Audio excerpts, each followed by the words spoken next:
Hi there, everyone. Welcome. On behalf of the FORRT community, I would like to thank you and thank the project here for the opportunity to be here and present our work. We learned immensely from the presentations of the 2021 Spring Seminar, as we'll learn from the ones that will come. Thank you so much for putting it all together. What a great way to share knowledge on how to best educate our students. We prepare a series of small presentations hoping to provide educators with the resources needed to integrate open scholarship into their educational pipeline. We're kindly invited to talk a little bit about FORRT, but also how we can build a community from open scholarship pedagogy. So today's presentation is about providing a holistic view on integrating open scholarship into your teaching. In this series of short presentations, it will be our pleasure to introduce you why we created FORRT, our framework, and our community. I'll be presenting that.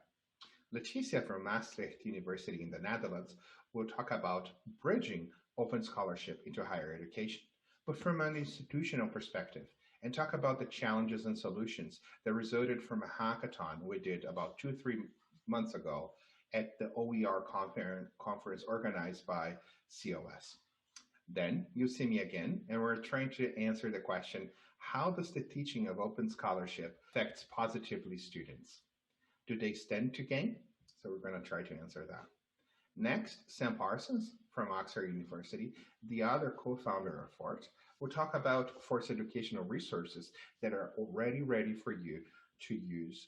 And they are located at the website, and hopefully that can be can sponsor that integration of open reproducible research training into your educational pipeline. Then we'll receive a testimonial by Katia Oliveira, who is at York University and managed to implement for the first time the open scholarship in their curriculum. So we will hear about her testimonial as well. All right, so how did it all begin? Although the scientific community has known the importance of research transparency for hundreds of years, open scholarship practices have received renewed attention in the last decade. The Center for Open Science, for example, has as a mission increase openness, integrity, and reproducibility research. The researchers therein have proposed 3 guiding principles to steer science towards what we call scientific utopia. Scientific utopia has 3 pillars. The first is open scientific communication. The second is restructure incentives to promote better scientific practices and truth over publishability of findings. And the third is crowdsourcing science to promote large-scale collaboration and accelerate scientific progress. Back in 2008, when FORRT was founded, this renewed attention had already led to progress in many respects. In this slide, you see a collection of open scholarship initiatives, all doing their part to achieve this utopia. As you can see, there are both bottom-up and top-down initiatives, which is very heartening. However, teaching of open and reproducible scholarship has received comparatively little attention. This means that although some researchers have embraced open scholarship practices in their own labs, for example, there appears to be much less systemic incorporation of these practices when it comes to education. As a result, it's still very common that graduates and undergraduates finish their studies without ever hearing about open scholarship.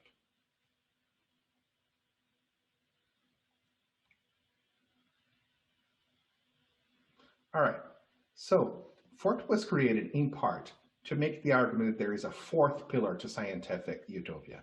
We suggest this 4th pillar, or this 4th guiding principle, is to familiarize students, the future consumers and practitioners of science, with the intricacies of open scholarship, integrity, and transparency. So in an effort to support the integration of open scholarship, very broadly construed, and the open scholarship movement into higher education, we proposed and created FORRT. FORRT's main goal is to build, together with educators, a path towards incremental adoption of principal teaching and mentoring practices. Hi there, everyone. My name is Leticia. I'm a member of FORRT, and today I would like to briefly talk to you about bringing open scholarship into higher education the challenges that we often encounter when we are trying to do so, and what are possible solutions that we can think about together in order to some extent, try to circumvent these issues. So, as I'm sure we all know, cultural shifts in academic practices require both top-down and grassroots or individual initiatives. And at the moment, much of the responsibility for implementing open scholarship practices into our own teaching, research, and mentoring, they lie on educators and researchers themselves. And I think we can all agree that there are very little top-down incentives, for example, coming from institutions and organizations that can foster a more widespread adoption of open scholarship practices into higher education. So, given this current scenario, FORRT is currently trying to conduct a project that aims at identifying the main obstacles to the implementation of top-down open scholarship practices, for example, a more widespread adoption across our departments and institutions, and also in defining potential ways in which we can try to overcome these obstacles. So with this goal in mind, a hackathon was conducted earlier this year by Julie Strand and Flavio Azevedo at the COS Open Education Resources Conference. And what the participants tried to do there were basically identify these main obstacles and also resources that are out there or potential solutions that we can use when we ourselves encounter these issues in our day-to-day work. So if you're interested in more detail in the output of this hackathon, you can find everything at this OSF repository in this link that in this slide. And here in this presentation, I will basically outline the main issues that were identified and later on the solutions and resources that were also identified. And for the purposes of this presentation, I will organize these main obstacles into three main clusters. So the first cluster regards concerns about open scholarship in general. So because this is a new movement, there are still lots of uncertainty out there. So for example, we may think that open scholarship in general seems to be a lot of regulation for something like research, which should be a creative process, or that it's still unsure what are the benefits of open scholarship in the long term and if they will actually pan out.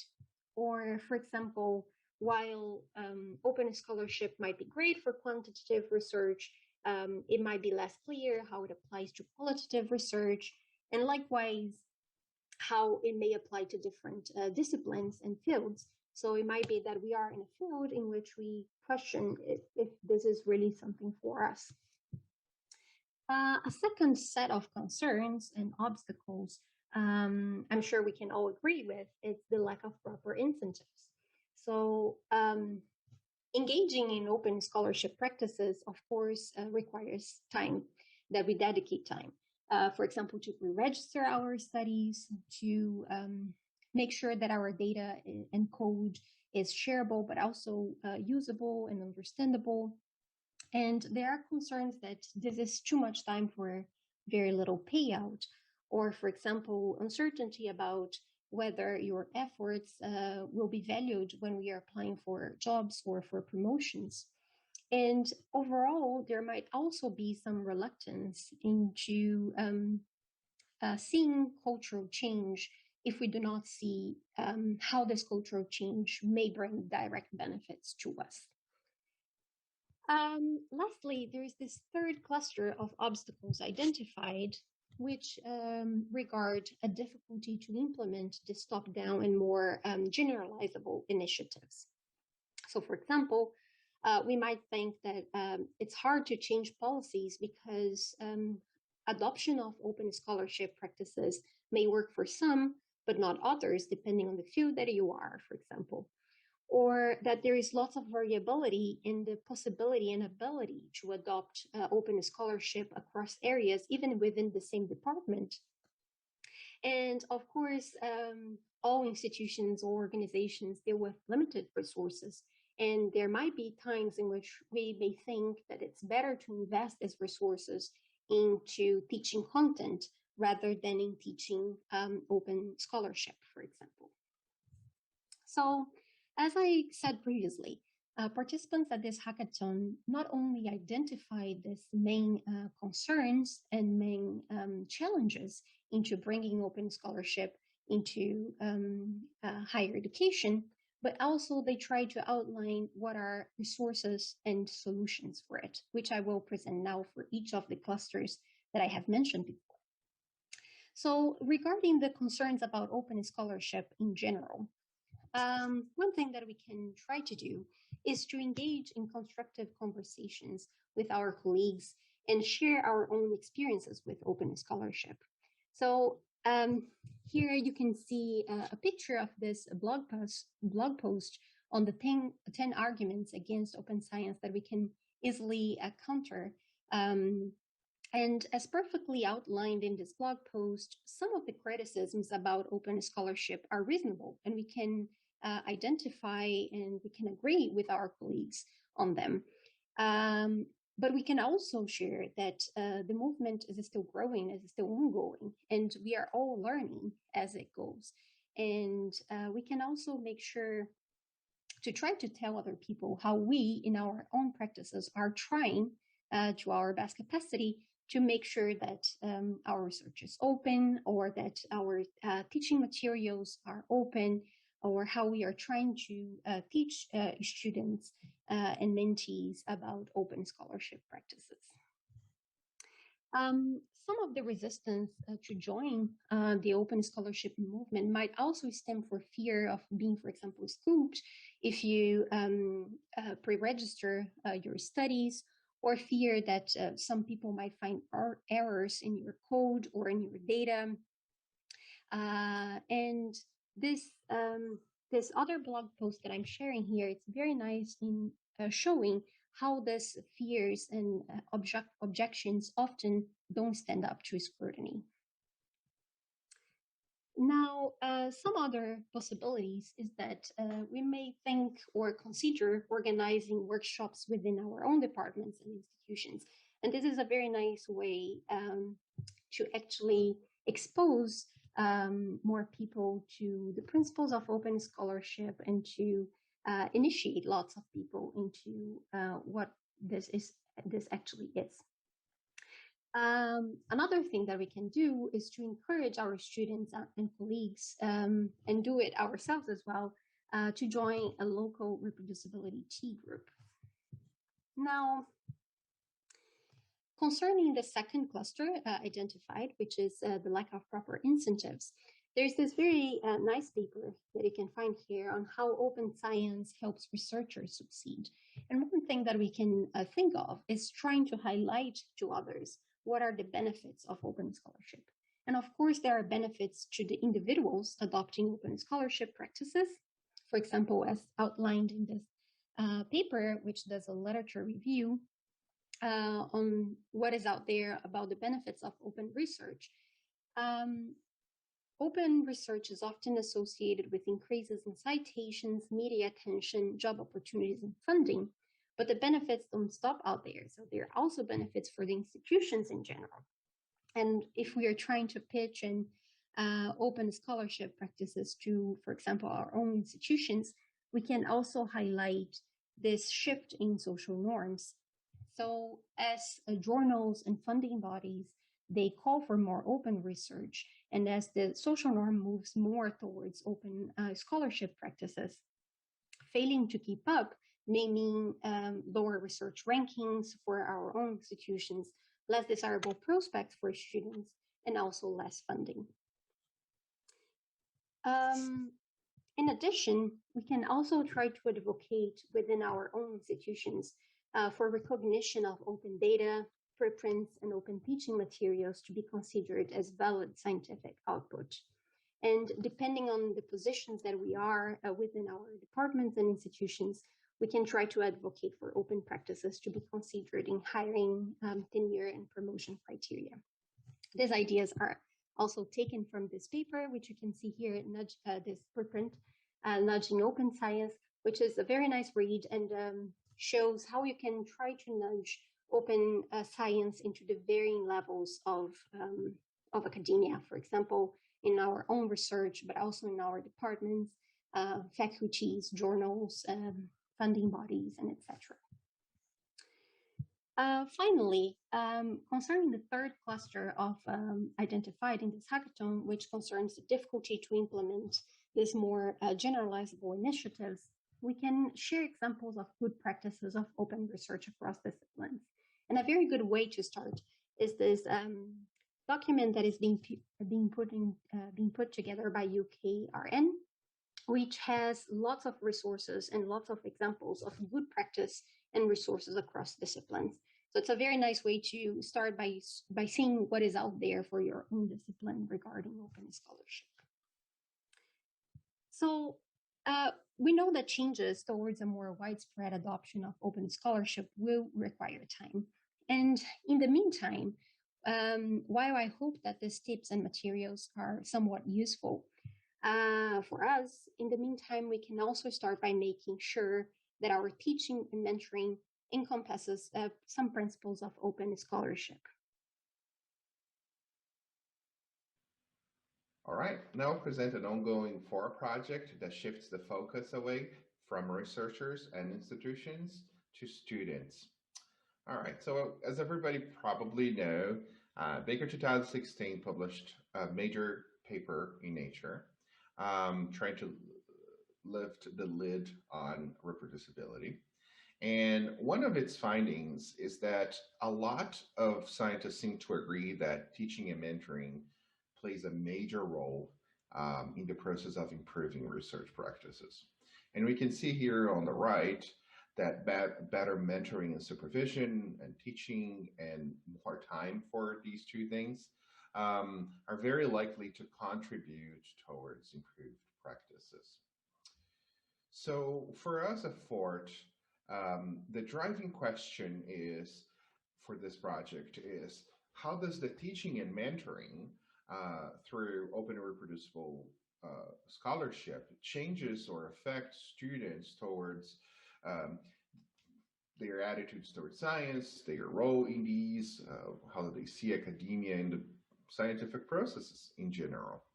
So surely the scientific community has taken steps to reflect a widespread awareness of improved practices, and this is known as the credibility revolution, which includes higher standards for what constitutes evidence, pre-registration, direct replication, transparency, openness, and we at FORRT like to think also diversity, equity, and inclusion.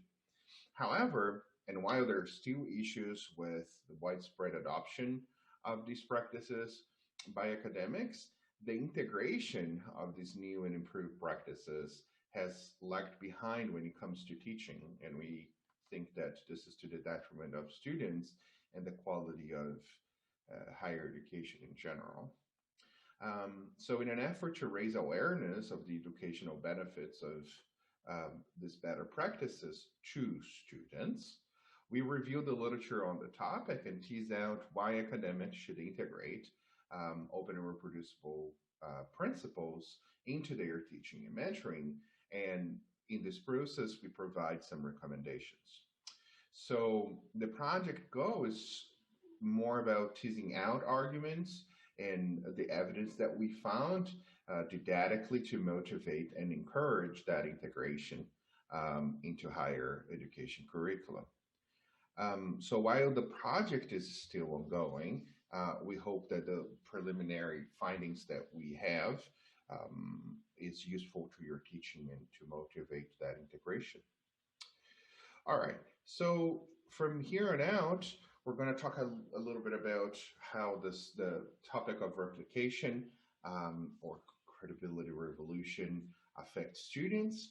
We're also going to touch upon how using pre-registration protocols as a pedagogical tool can help, how to integrate direct replication, not necessarily direct, but replication also in general, but most evidence relates to direct replications into your educational pipeline? What does exposure to peer review process relates to one's view of the scientific community? What happens when you receive training on questionable research practices, and a little bit about diversity, equity, and inclusion, and how this sort of intersects with it all.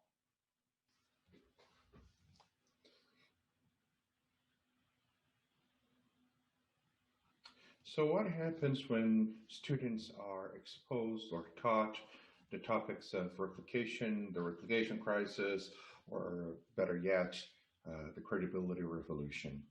So in 2018, Chapek and al. In their Society for Teaching Psychology paper showed that students perceived psychology as a more scientific discipline when exposed to these concepts. And we think that when in this case, it's about psychology, but probably it reflects other fields as well. And students also considered psychology to be closer to the natural or hard sciences. And students had a greater appreciation for study design and the elements that increase reproducibility. Students also trusted individual study less, but had a better understanding of what reproducible research looks like. So positive results all around. This tracks with our knowledge when it comes to how psychologists are perceived by people. So for example, Wingen and all showed that replicability increased public trust in psychology. And also Eberso and all in 2016 showed that psychologists were more trusted when they were more open, transparent, and reproducible, right? Now, when it comes to another educational tool that can be incorporated into your pedagogical tool set, pre-registrations, 2014, Funder and all published a paper, a very interesting paper, giving recommendations on how to use pre-registration. And one of them had to do with defining the measure, which items go in it, con-trait, pro-trait, as well as the sample characteristics, student or types of samples, snowball sampling, for example, convenience, national representation, and think about how the sample characteristics help generalize the found findings, the finding results to the larger population, and also help students or discourage them on mining their data in search for post hoc significant effect, and not labeling into exploratory versus confirmatory data analysis. So there were two expected outcomes. One is to sort of enshrine on students the idea of telling the whole story, and learn about the importance of meta-scientific, so thinking about research more broadly, the processes that we use to acquire knowledge, as well as meta-analytic thinking in the sense of how do we put together several other studies, or how do we put together data into a meta-analysis, for example. So Moreling, Colling, and Yageman reinforced that idea and say that students that were exposed to pre-registration also found it more likely that psychology is a science, and that by making students think about their predictions and where effects would go, and thinking about direction, it fostered positive emotions such as interest and anticipation before data collection. And moreover, I think the most important takeaway of this paper is that by including these topics into their teaching through registration in this case, students learn that science is more of a incremental development and a cumulative process. So Blinko and Butcher in 2019 Also found that pre-registration can be a very helpful tool, and especially when planning studies ahead of time, and also had the interesting effect of making students interested in no findings. So to understand that it's not only positive findings that or significant findings that are of interest. And Cornwall also speaks about how pre-registration can help the communication between mentees and mentors, as well as expectations, and may alleviate problems with the statistical anxiety and other learning issues, and not to mention helping students with their analytical thinking. So Nola and Colombo found, they have a very interesting article, but they found that not only the use of pre-registration increased students' critical skills, but also it teaches them two very important concepts within the meta-scientific literature. One is harking, so hypothesis after results are known, hypothesizing, and p-hacking, which is just when you use data or a specific analysis to achieve statistical significance. So you can incorporate these all together and talk about them, and they find it very helpful.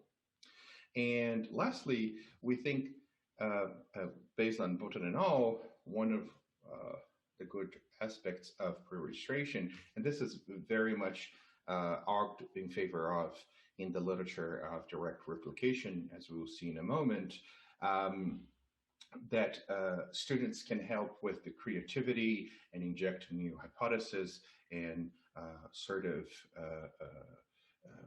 help improve the replication and help extend it.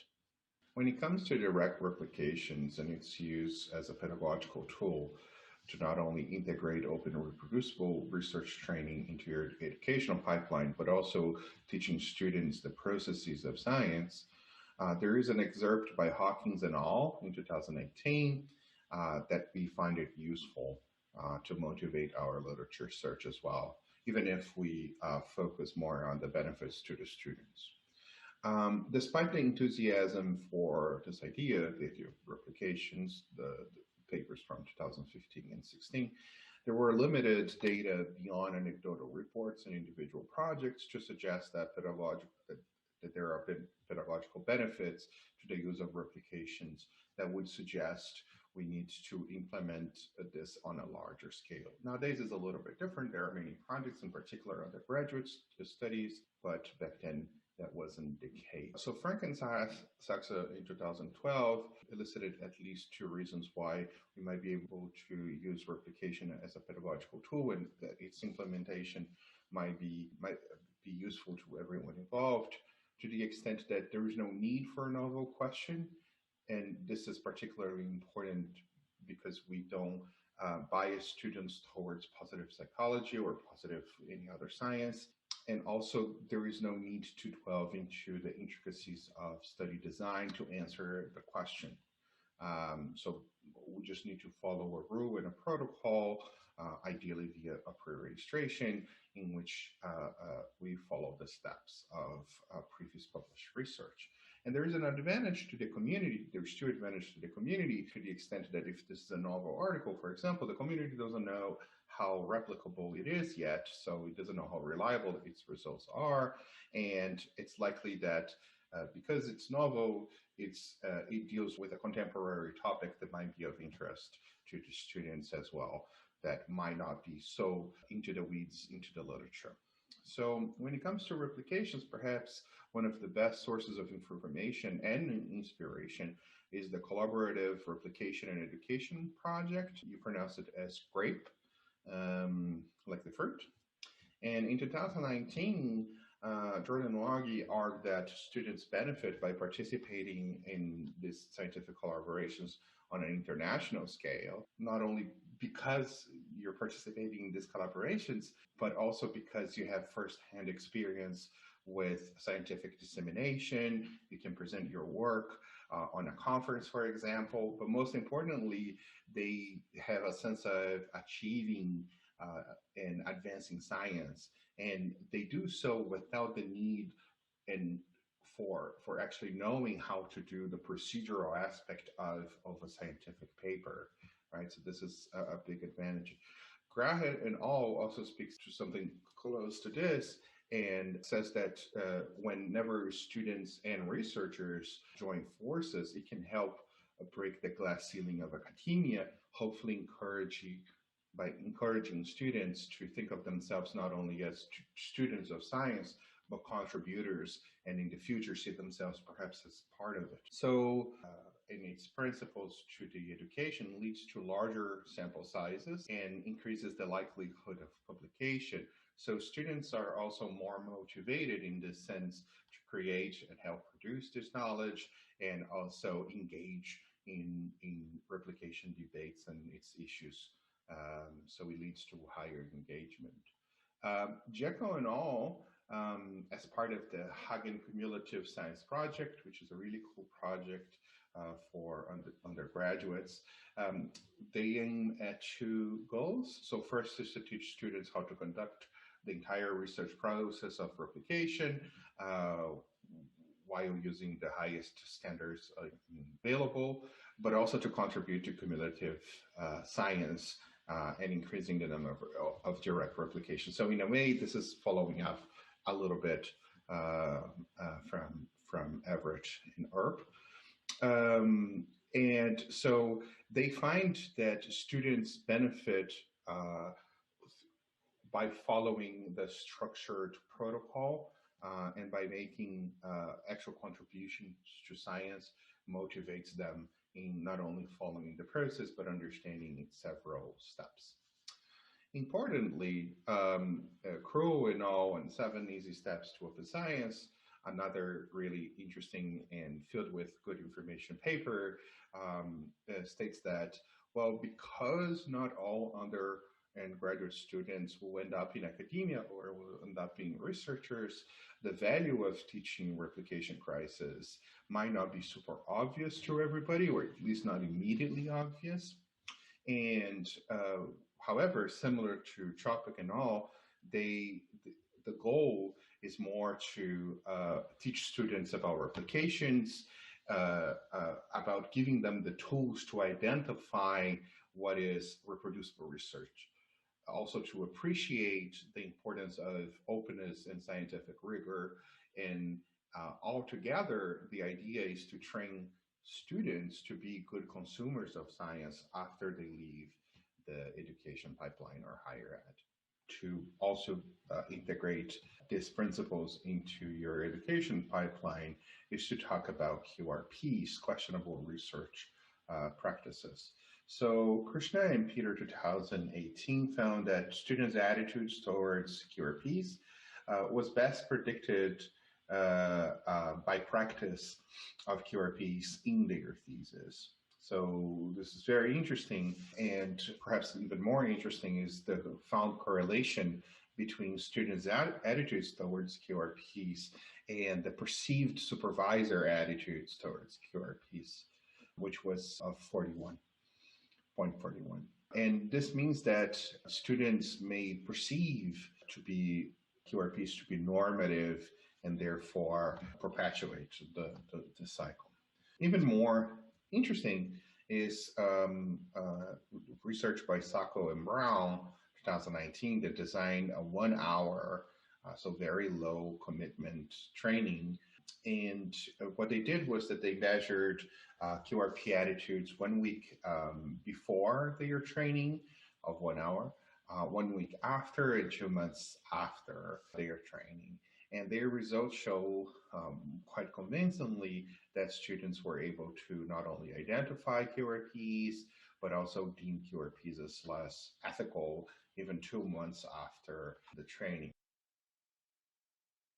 Hi everyone, it's nice to be representing FORRT and in particular the FORRT community that's really behind the amazing resources that I'll be describing shortly. It's always nice to represent these amazing people, and as I believe Flavio will come to next, we hope that you'll join us too. So I'll focus on 4 of the outputs that FORRT's generated and the community is still working on in some cases, as well as ways that you can get involved yourself. What I want to highlight is not only the kind of the power of the community building these resources and developing them. I want to highlight that part of the purpose of these resources is to kind of move away from the many useful and valuable resources that are kind of revolve around teaching yourself about open scholarship and methodological reform kind of practices, and really focus down on the development, curation, production of resources that educators can more readily use within their own teaching. The purpose being, as always within FORRT, to try and reduce the burden that's placed on educators. So instead of, for example, spending an awful long time teaching oneself to be able to understand the intricacies of a practice, to then be able to employ it, to be able to utilize instead materials that are already available, and kind of learn from other examples out there, or be able to build on resources, educational resources that are already available, and we're hoping to curate again and produce within FORRT. So I'll start with what's possibly the longest running project that we have, at least that's kind of been up and running on the website. And this is our summaries of open scholarship literature. The idea behind this is that educators can kind of quickly scan, get a sense of the literature around open scholarship, and kind of help guide the selection of resources to use in class, whether that's papers, and so on. Now, each summary includes, as in this example, kind of main takeaway points, the abstract, links to the resource itself, and a few other kind of useful bits and pieces. Again, we kind of hope that this helps instructors sort of not feel the pressure, I guess, of becoming an expert in the nuance within a specific practice, and be able to drill down into a subset of the literature that's most relevant, and hopefully save time and effort. This is now being developed into lesson plans and kind of discussion plans, in which the paper that the summary is based on can also kind of have discussion points, kind of smaller lesson plans around that, again, in order to just provide that additional context that the educators can use in order to kind of make the most, I guess, of these resources, these papers within their teaching. Next, I'll highlight the educators corner. The idea behind this platform is to have a place for educators to share their pedagogies, to share their experiences, and in particular things that were challenging around teaching and incorporating openness in its widest form within their teaching. So 2 examples that we have up here. The first being using this transparency checklist guideline not only as a kind of research tool, but as an educational tool within one's own supervision of students.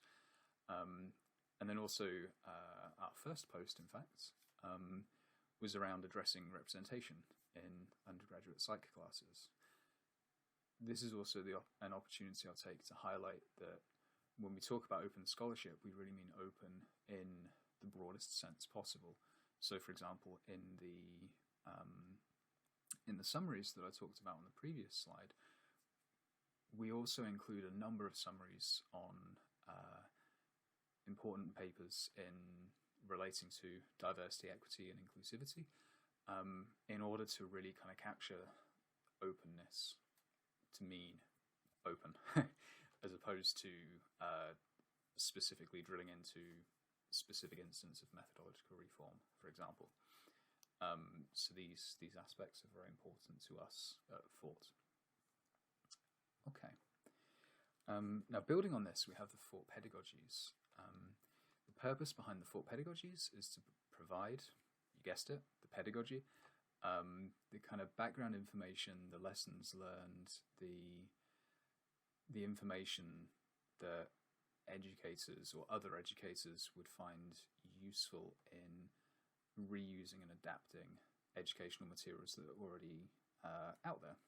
So, for example, Professor Julia Strand had already shared her amazing Psychology's Credibility Revolution course materials, lectures, slides, assignments. Julia had already shared these openly, which is amazing. And Julia was willing to work with us and kind of explicate her pedagogy around this course that she'd developed, delivered for several years at this point, and really provide background information that we other educators who may wish to extract sections of that course, to reuse elements, to kind of benefit from Professor Strand's experience within delivering this course. It was very generous. If any of you have open teaching materials or kind of thoughts on the pedagogy, we definitely encourage you to talk to us about highlighting those in the FORRT pedagogies or the Educator's Corner within FORRT as well. And finally, I'll highlight the glossary for open scholarship terms, our work in progress currently, to which you can find our working document at the tiny URL that I've linked there. And you're also extremely welcome to join the project. We have a number of terms that are still within need of kind of further approval, further comments, and for all we know, there may be important terms that are missing, so we value contributions.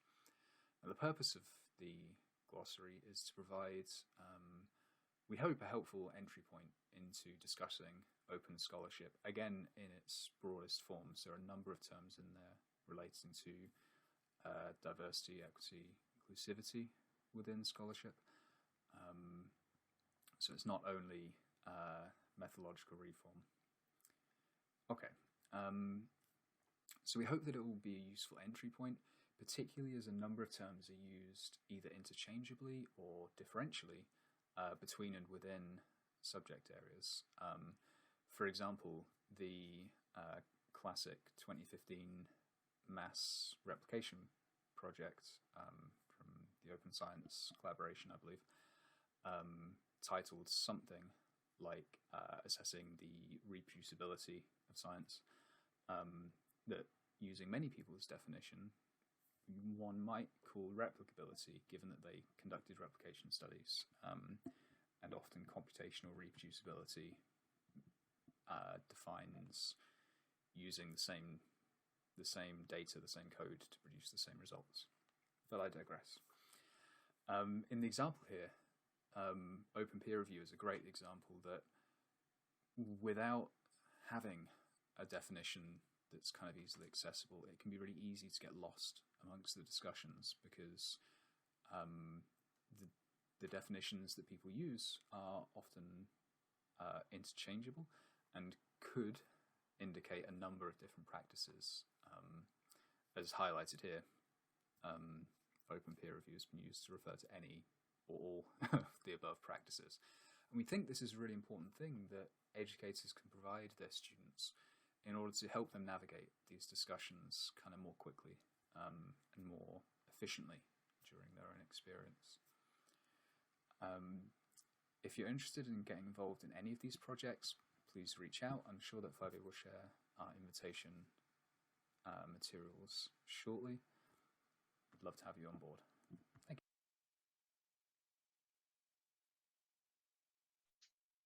Hello, my name is Katja Azevedo and I am a third year PhD student at the University of York. And today I'm going to be talking to you a little bit about my journey to open science, as well as how we brought open science teaching to our department. So as a starting point, I'm going to go over some of the motivations for me to engage a little bit more with open science. And to do so, I'll start with my PhD.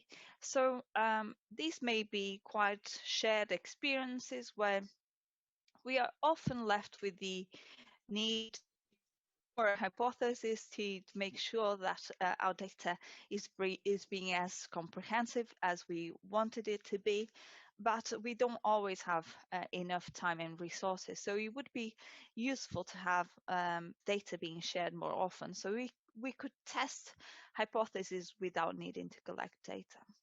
This is also the case when doing replication work, where methods are often not clear, materials are often not shared, and so we tend to feel the need to contact authors, or at least find ways of simulating the materials to get as close as possible to what had been previously done, without being 100% sure that we are doing exactly the same things.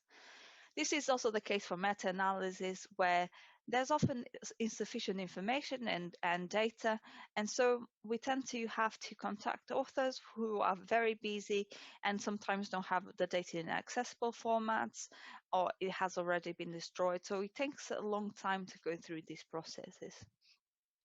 So based on my experience, I started to developing this need that was very self-serving for open science. And that's when I started to engage more with the reproducibility, and then later became a co-organizer alongside Anna and Jamie.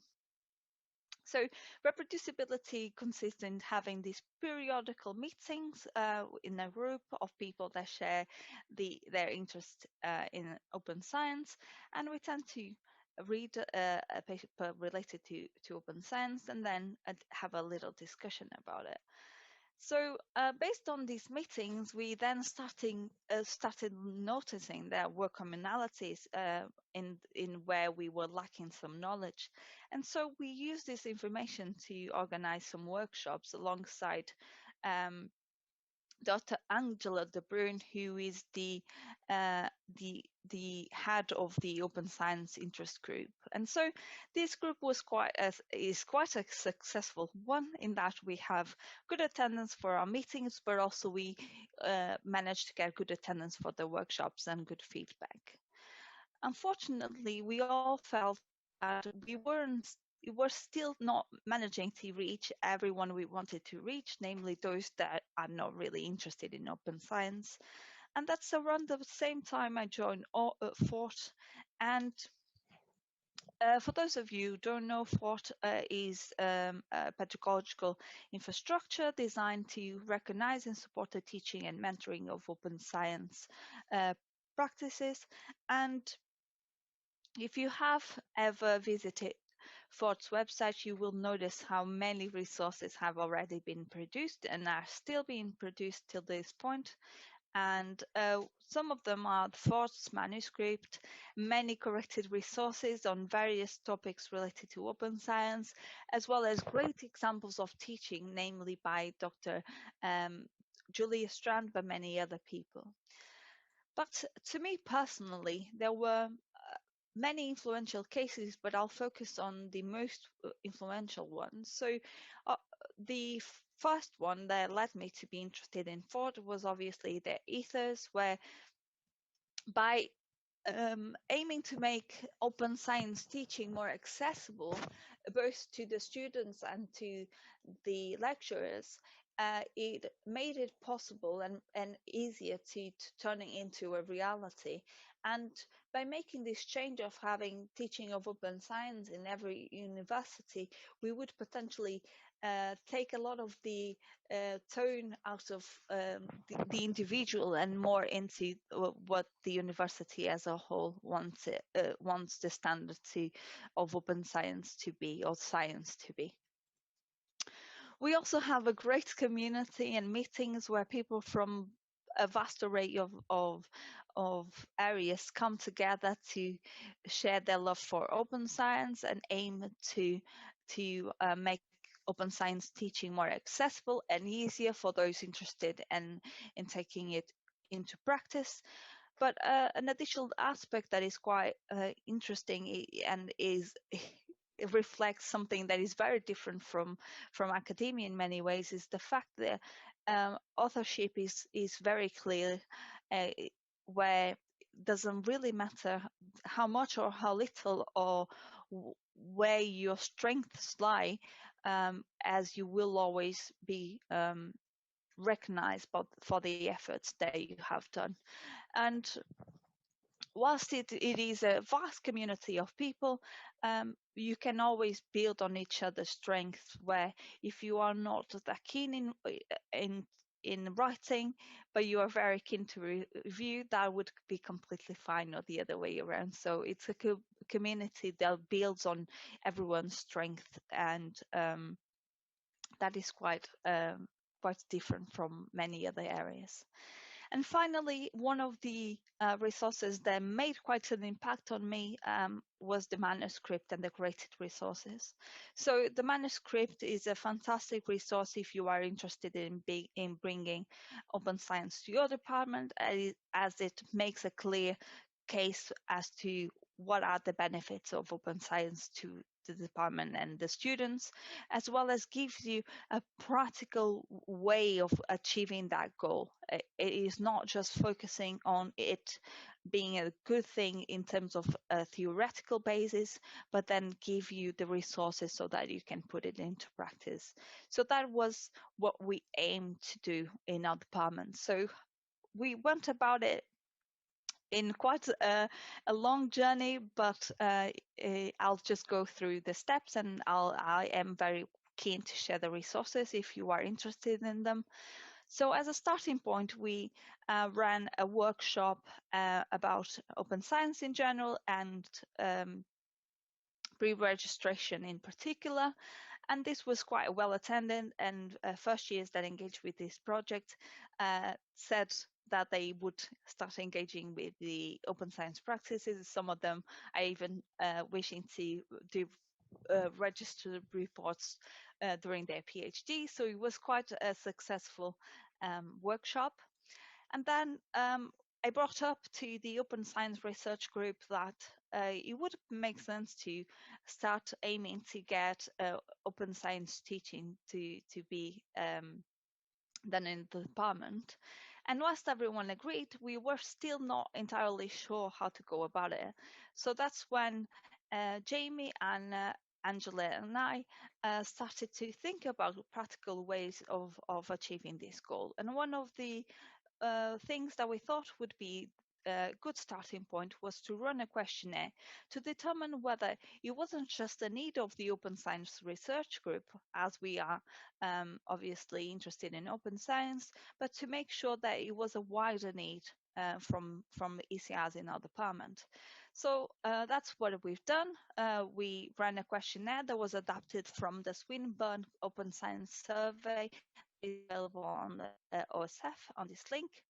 And this question now that we run is just a shorter version with some additional questions targeted at our aim. That was to gather knowledge about the open science practices in the department, to identify potential barriers, as well as determining what the sources are of knowledge of open science, and determining whether they think the open science should be taught as part of the curriculum. So for our sample, we had 20 PhD students and 3 postdoctoral researchers, and most of the responses, most of the respondents indicated that they are aware of open science, with only 8.7% indicated they are unaware. But out of all these people, only 47.8% of the respondents indicated that they have some experience with open science practices. So it's quite an indication that is quite good that 50% of the respondents are interested in. It's still quite an insufficient number in our view. So the most commonly barriers indicated by the respondents to engage in open science were lack of training, lack of time to learn open science, and lack of time to engage, as well as lack of expertise to engage in open science practices. So we then ask, what are the suggestions? What could we do to make sure that we can overcome these barriers? And more time and training for open science was one of the most mentioned, as well as a more incentivized structure for adopting open science practices, as well as more guidance from the department, both in having more examples of researchers that are doing so, and having more centralized information about the steps that one needs to take to engage in open science, as well as more funding and longer contracts. And one of the things that we aim to tackle in the future, these change in attitudes, both from funders and the academic staff, as well as bringing the training courses directly to people in higher positions in terms of the academic ladder. So then we asked questions that were very directed to the aim of this questionnaire, namely whether they thought we should be teaching open science practices as part of the curriculum, to which 90.9% of the respondents said yes, with 2 responding maybe. And later we asked whether the respondents thought that they would have benefited from an introduction to open science at the start of their PhD, to which 81.8% responded yes, 9.1 responded no, and 9.1 responded maybe. So based on those results, we interpret this as there being a clear indication for the need for open science to be taught as part of the curriculum. So we thought we were left with sharing this information with the graduate school board. So that's when we decided to write a letter to the graduate school board with the aims of demonstrating this need to the department. So we wanted to do this in a convincing way, both sharing that there was a need from ECRs for open science to be taught as part of the curriculum, but also it would be beneficial for the department to do so. So we showed clear evidence of the benefits of open science, namely by showing that, for example, the articles with the preprint have more citations than those who do not. But see FORRT manuscript, where they showcase both for the students and for the wider science what would be, and society, what would be the benefits. So it would be a great starting point to read FORRT manuscript, as well as provide we also provided examples of universities that had already implemented open science training as part of the curriculum. And again, FORRT pedagogy is where they give fantastic examples, sometimes with the syllabus and even the courses available, which you can use as a starting point for your own curriculum. And then we presented the results of the questionnaire and the attendance of the workshop, which would make sense in terms of making it very clear that there's a need, not only from the wider population of ECRs, but those currently at York. So we submitted the letter, and a few weeks later we got an approval as a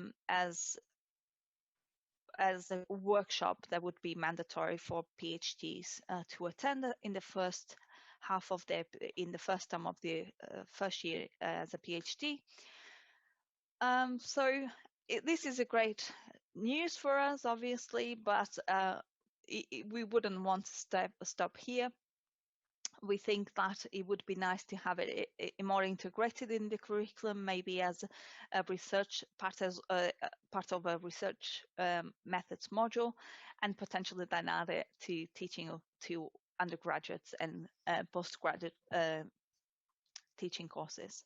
But also we also aim to get more senior staff involved with open science practices, but these are aims that we think will take a little bit more time to achieve. So I would like to finish by thanking Anna, Jamie, and Angela, without whom I wouldn't be able to have done anything. They were crucial throughout this entire project, especially Dr. Angelo, who kept articulating with the staff and the graduate school board. But also I really want to thank those at FORRT because they have been a wonderful community, very supportive in getting this to the state that we got it to be now. But especially to Flavio, who has been a wonderful mentor and has definitely increased my self-esteem in terms of pushing for open science, my confidence. So I wouldn't be able to have achieved this without any of these people that I'm thanking today. So if you want access to the resources, feel free to ask me via email or by contacting me on Twitter. And thank you so much. And I would definitely recommend to anyone that is interested in doing something similar to start by looking at FORRT's resources in their website. Thank you. We hope that we could provide some food for thought in how to further bring open scholarship to teaching, its challenges and benefits. If you're interested in learning more about FORRT, please make sure to visit our webpage. And if you'd like to join our community, you're more than welcome to do so by joining our Slack channel. All information should be on our website. And with that, folks, have a great day. Have a great evening. Thank you so much for sticking with us.